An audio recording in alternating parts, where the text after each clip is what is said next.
This is Water Over Toilet Paper, and today we are reviewing Sardar Udham. It came out in 2021 this year. Wow. Directed by Shoojit Sircar. Starring Vicky Kaushal, Shaun Scott, Stephen Hogan, Banita, Sandhu, Amol, Parashar, Christy Averton, and others. The movie is about the life of Sardar Udham Singh. It's essentially about him assassinating Michael O'Dwyer, who was the reason behind the Jallianwala Bagh massacre in 1919 in Amritsar, and how this friend of Bhagat Singh goes to London and kills him, and what's the repercussions to that, and what happens before that, and all those things is the movie. And it's very good. Yeah, Shoojit Sircar, holy shit. I've seen like 2 of his films, and this is easily the best I've seen of his. Holy fuck, the style works so well here. He uses it in such effective ways where there is very little handheld in this movie, and a lot of the movie feels really stationary and still and cold and very atmospheric.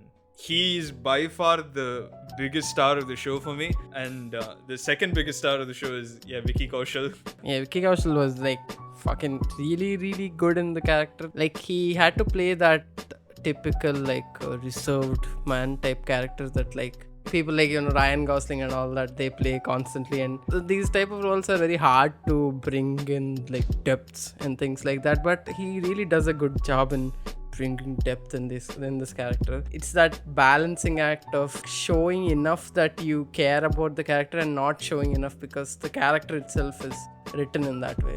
Like you can see him aging through his performance, where like you see him as like this young boy in Punjab, just like aimless and just happy for what he is and all that. Then you slowly see him as the changed person he becomes for most of the movie, and it's a really good performance. Yeah. What I like most about these other characters that they scatter throughout the film is you see how he retains their spirit in a way and their memories in a way. How Bhagat Singh's speech has influenced him forever, to the point where even after the big vengeance scene, he's still like, Don't talk about Bhagat Singh.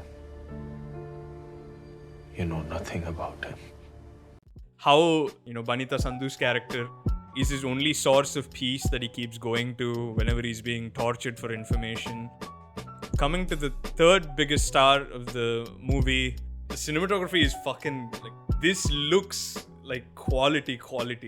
Helped in no small part by set dressing, costumes. Cinematography is by Avik Mukhopadhyaya and production design by Dimitri Malic and Dhruv Mehta. It looked very authentic. It looked like foggy London back then. It looked authentic and it looked good also. Yeah. And coming to the screenplay. Wow. Very wow. It's one of those screenplays that's subtly excellent because it's not something that shows off blatantly like, look at my line writing and all that. Yeah, the structure of the movie, like with how like sort of jumbled it is, where it's like this year, that part, all that. It gives the audience also the experience of how Udham Singh has to like piece together the revolution, that the movement that Bhagat Singh left off with, and now he has to just make something out of it. That's actually an interesting point because I didn't think of it like that. What I thought of it was because it felt a lot like how he must have been feeling, where the flashbacks and the disparate nature of the story make sense because that's how he's recollecting his memory in a way. Other positives I might add are the depiction of the British people in this movie is very well done. I mean, they're evil pieces of shit, malignant assholes, but then you see where that like twisted line of thinking comes from. This like, it is not only our right but our duty to rule India. Without us, they will return to savagery, looting and killing one another. That was depicted really well in a very nuanced way without making them look cartoonishly evil, which is very hard to do, I imagine, considering the circumstances. I like that they took a stance here. It's not some like middle like guys, they're also evil. Oh my god, they're people too. This movie takes like a hard stance, but at the same time makes the people as understandable as possible. I don't hate you. You doing your job.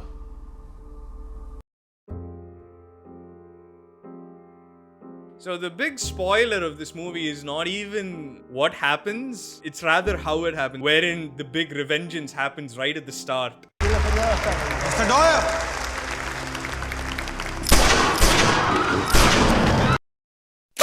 So Shoojit Sircar saves and his writers, they save the Jallianwala Bagh massacre sequence for the end. Whereas you think like, oh, it's at the start, you see like the massacre happens and then he goes on his quest for vengeance and it ends in a triumph of sorts. Because he reversed the structure and made it haphazard. It sort of seems like this man who gets his revenge and then suffers all for the rest of the movie for it. The sequence here is nearly like 40 minutes long, the Jallianwala Bagh sequence. Yeah. Like, it's such a good choice because in the movie he doesn't want, he says like, It is just a footnote in your history.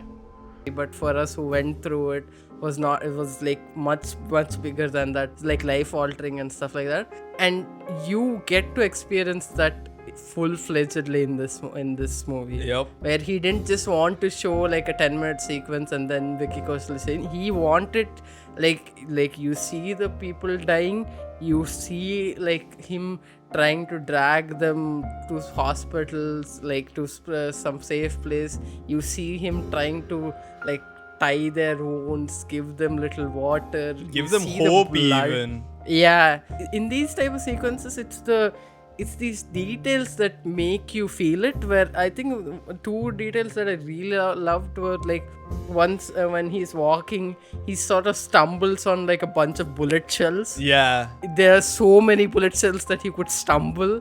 That's such a like powerful detail. There's the near the hospital, you see the every time he gets new people, there's more and more pool of blood.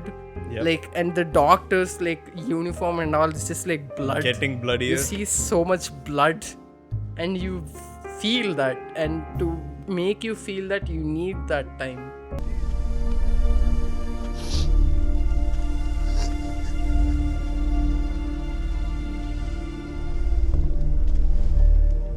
That's such a great choice.